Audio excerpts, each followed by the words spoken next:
नमस्कार, मैं अंजलि मिश्रा और स्वागत है आपका हमारे चैनल में। आपको बता दें कि महाराष्ट्र से अब बैक टू बैक कई सारी खबरें निकलकर सामने आ रही है। सबसे पहले राजू शेट्टी ने बड़ा फैसला लेते हुए महाराष्ट्र की महाविकास आघाड़ी की सरकार से स्वाभिमानी शेतकारी संगठन को बाहर करने का फैसला ले लिया है। साथ ही साथ आपको बता दें कि संजय राउत के ऊपर जिस तरीके से ईडी ने 1034 करोड़ के भूमि घोटाले मामले में एक्शन लिया है, तो उस एक्शन के बाद महाराष्ट्र के मुख्यमंत्री उद्धव ठाकरे और साथ ही एनसीपी के जो प्रमुख है शरद पवार, उन्होंने संजय राउत को फोन किया था।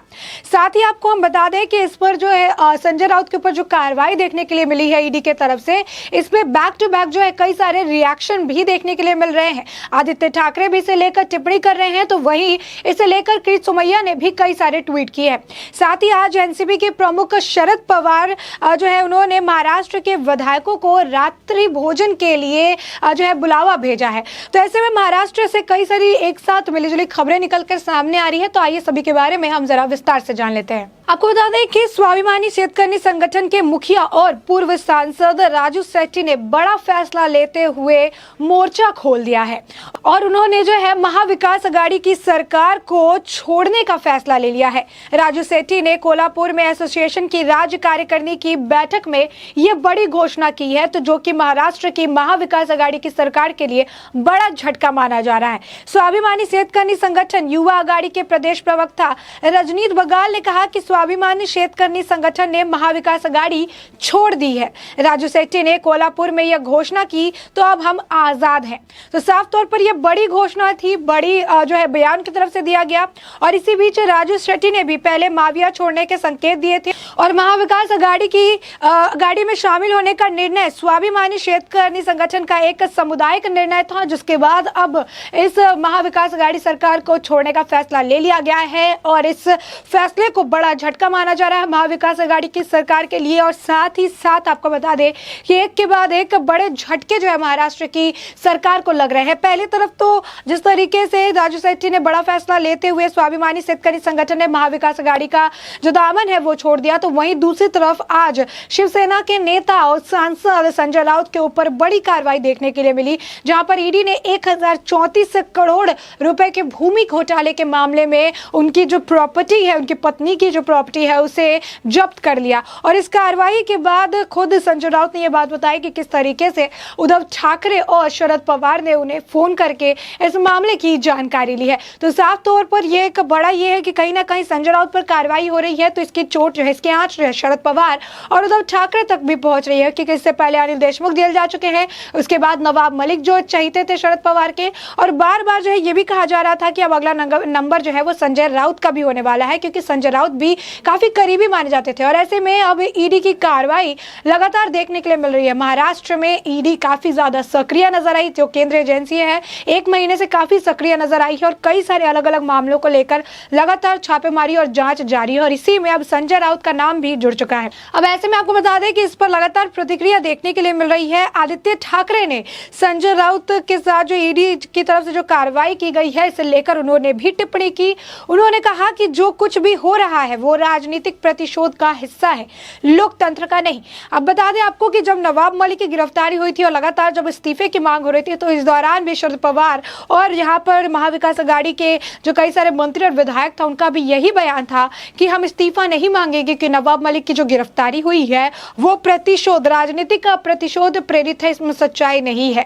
और इसी वजह से नवाब मलिक के इस्तीफे की मांग जो है लगातार की जाने के बावजूद महाविकास आघाड़ी की सरकार जो है उन्हें इस्तीफे के लिए कहती नहीं नजर आई। अब यहाँ पर एक बार फिर से जब संजय राउत का मामला है और ईडी ने जिस तरीके से कार्रवाई की है, इस पर भी आदित्य ठाकरे का यही बयान है। उन्होंने कहा है कि जो कुछ भी हो रहा है वो राजनीतिक प्रतिशोध का हिस्सा है, लोकतांत्रिक का नहीं है। वहीं आपको बताया कि बीजेपी के नेता जो है किरीट सोमैया, उन्होंने भी इस मामले को लेकर, यानी संजय राउत पर जिस तरीके से ईडी द्वारा कार्रवाई की गई है, इस मामले को लेकर कई सारे ट्वीट किए। उन्होंने ट्वीट करके आयकर विभाग और ईडी से गोरेगांव के पात्राचौल परियोजना में घोटाले में संजय राउत की भूमिका की जांच का अनुरोध किया है। साथ ही साथ आपको बता दें कि प्रेस रिलीज के पेपर को जो है उन्होंने साझा किया अपने ट्वीट में और उन्होंने लिखा है कि ईडी ने आज संजय राउत का और उन्होंने ये नंबर बताया। उन्होंने कहा कि ये दादर, पालघर, सफाल, पदगा और प्लॉट्स जो है लैंड्स के यहाँ पर अलीबाग और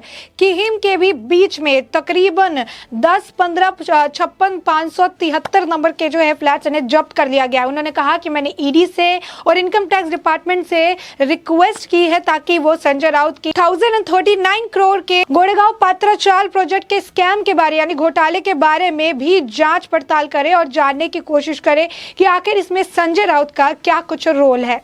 वहीं आपको बता दें कि इस वक्त जिस तरीके से महाराष्ट्र में राजनीतिक उथल पुथल मची हुई है, एक के बाद एक झटके महाविकास अघाड़ी की सरकार को लग रहे हैं, तो ऐसे में राष्ट्रवादी कांग्रेस पार्टी यानी एनसीपी के प्रमुख शरद पवार ने आज रात महाराष्ट्र में सत्तारूढ़ गठबंधन के सभी विधायकों को रात के खाने पर आमंत्रित किया है। यह भोज संसद सत्र के दौरान इसीलिए की गई है क्योंकि महाराष्ट्र के सभी दलों के जो नेता है वो संसद के एक परीक्षण कार्यक्रम के लिए दिल्ली में मौजूद है। रात्रि भोजन में कांग्रेस, शिवसेना और एनसीपी के नेता शामिल होंगे। इस बैठक के लिए महाराष्ट्र कांग्रेस के 17 विधायक जो है आज शाम को एनसीपी प्रमुख शरद पवार के घर पर आयोजित डिनर में शामिल होने वाले हैं और बैठक में शिवसेना के नेता भी शामिल होंगे। खास बात यह है कि शरद पवार के घर आयोजित इस रात्रि भोजन में केंद्रीय मंत्री नितिन गडकरी भी जो है उनको भी न्योता दिया गया है। अब ऐसे में नितिन गडकरी इसमें शामिल होते हैं कि नहीं ये तो आने वाले वक्त के साथ ही पता चलेगा, लेकिन न्योता जो है वो केंद्रीय मंत्री नितिन गडकरी को भी भेजा गया है। आज शरद पवार और संजय राउत की मौजूदगी में महाराष्ट्र के तमाम वरिष्ठ नेता पवार के आवास पर मौजूद रहेंगे और इसी बीच शिवसेना के नेता और सांसद संजय राउत और उनके परियोजनों के खिलाफ ईडी ने शिकंजा कसा है। तो ईडी ने प्रवीण राउत, वर्षा राउत और स्वप्न पाचकर की 11.15 करोड़ रुपए की संपत्ति जब्त का नोटिस दिया है। गौरतलब है कि महाराष्ट्र में एनसीपी, कांग्रेस और शिवसेना की गठबंधन महाविकास अघाड़ी की सरकार है। तो उन्होंने कहा कि जब से ये पार्टियां जो है एक साथ आई है तब से राज्य में और केंद्र की मोदी सरकार के बीच खींचतान जारी है। ऐसे में राज्य के सभी विधायकों का शरद पवार के आवास पर रात्रि भोज के लिए जुटना काफी अहम माना जा रहा है। उम्मीद लगाई जा रही है कि इस मुद्दे पर भी तमाम नेता चर्चा करने वाले हैं क्योंकि जिस तरीके से महाराष्ट्र में सियासी उथल पुथल देखने के लिए मिल रही है, ऐसे में यही माना जा रहा है कि जल्द जो है इसे लेकर इस बैठक में इसे लेकर भी चर्चा होने वाली है क्योंकि एक के बाद एक महाराष्ट्र के जो सिपाही कहे जाने वाले पहले अनिल देशमुख, फिर नवाब मलिक और अभी संजय राउत जो है वो ईडी के रडार पे है और ईडी लगातार एक के बाद एक छापेमारी कर रही है, एक के बाद एक कार्रवाई कर रही है जिससे महाराष्ट्र की सियासत में एक बार फिर से हलचल मची हुई है। अब ऐसे में आपको बताया कि ईडी के द्वारा बड़ी कार्रवाई की गई है और इस पर लगातार प्रतिक्रिया देखने के लिए मिल रही है। आदित्य ठाकरे ने भी इसे जो है राजनीतिक प्रेरित बताया। उन्होंने कहा कि ये राजनीतिक प्रतिशोध का हिस्सा है, लोकतंत्र का नहीं है। तो साफ तौर पर आदित्य ठाकरे भी बयान दे रहे हैं। वहीं पर जो है किरीट सोमैया ईडी से कह रहे हैं कि आयकर विभाग गोरेगांव पात्राचौल परियोजना में घोटाले के मामले में भी संजय राउत की भूमिका की जांच जो है वो करे और पता लगाए कि संजय राउत का इसमें किस तरीके से हाथ है। आपको याद दिला दे कि संजय राउत को लेकर इससे पहले भी कोविड सेंटर घोटाले में भी किरीट सोमैया ने नाम लाया था। उन्होंने कहा था कि कोविड सेंटर घोटाले में संजय राउत का बड़ा हाथ है और उसके बाद भी इस मामले की जांच अभी भी जारी है। अब ऐसे में इस मामले पर भी कोई कुछ बड़ा खुलासा होगा ये तो आने वाले वक्त के साथ अपडेट आ जाएगी, लेकिन साफ तौर पर अभी जो है एक के बाद एक कई सारे झटके महाविकास अघाड़ी की सरकार के लिए तैयार बैठे और एक के बाद एक बड़े झटके उन्हें लगते नजर आ रहे हैं। तो ऐसे में आपने बड़े ही विस्तार से जान लिया कि किस तरीके से राजू शेट्टी ने बड़ा फैसला लेते हुए स्वाभिमानी शेतकर्मी संगठन को महाविकास अघाड़ी की सरकार को जो है उन्होंने छोड़ दिया है, उससे वो बाहर हो चुके हैं।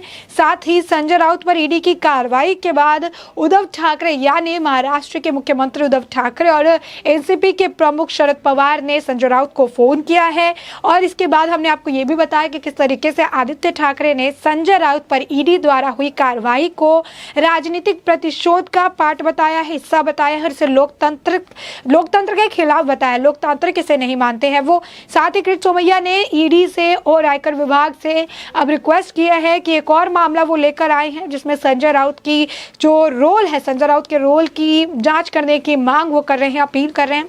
साथ ही साथ एनसीपी प्रमुख शरद पवार ने आज महाराष्ट्र के कई सारे विधायकों को रात्रि भोजन पर बुलाया, यानी डिनर पर बुलाया है। और ऐसे में ये अटकलें लगाई जा रही है कि इस रात्रि भोजन में कई सारे अहम मुद्दों पर बैठकर चर्चा की जाएगी। तो ऐसे में इनसे जुड़ी और खबरों पर भी हम आपको अपडेट रखेंगे। तब तक के लिए आपने यह पूरा मुद्दा बड़े ही विस्तार से जान लिया है, और इस पूरे मुद्दे पर आपकी भी जो राय हो हमें कमेंट सेक्शन में कमेंट करके जरूर बताएं।